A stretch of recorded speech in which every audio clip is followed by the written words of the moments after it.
Hi friends, இன்றைக்கி ஞாயிற்றுக்கிழமை காலையில் நம்ம நிஷா குட்டி எந்திரிச்சு போயிட்டு சைட்லலாம் நல்லா பெருக்கி வாரிட்டுருக்காங்க. நான் காலைல டிஃபன் செய்யலான்னு சொல்லிட்டு வெண்பொங்கல் சாம்பார் தான் செஞ்சேன். அப்புறம் மதியத்துக்கும் சமைச்சிடலாம் அப்படின்னு சொல்லிட்டு மீன் குழம்பு தான் செய்யலான்னு சொல்லிட்டு செஞ்சிட்ருக்கேன். என்ன மீன்னா சங்கரா மீன் குழம்பு தான் செஞ்சிட்ருக்கேன். நான் செஞ்சு முடிச்சுட்டே இருக்கக்குள்ளேயே அப்படியே எங்கள் மாமாவுக்கு டிஃபன் கொடுத்துடலாம் அப்படின்னு சொல்லிட்டு தான் எடுத்துகிட்டு கொடுத்தேன். கொடுத்துட்டு அப்புறமா போய் நம்ம நிஷா குட்டி மீன் கழுவின்னு கொடுத்தாங்க. குழம்பு கொதிச்சுட்டே இருக்குது. அதை மீன் குழம்புல சேர்த்தாச்சு.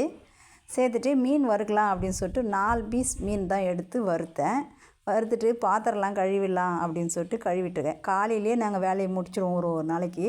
இன்றைக்கி காலையிலே தான் முடிச்சிட்ருக்கேன்.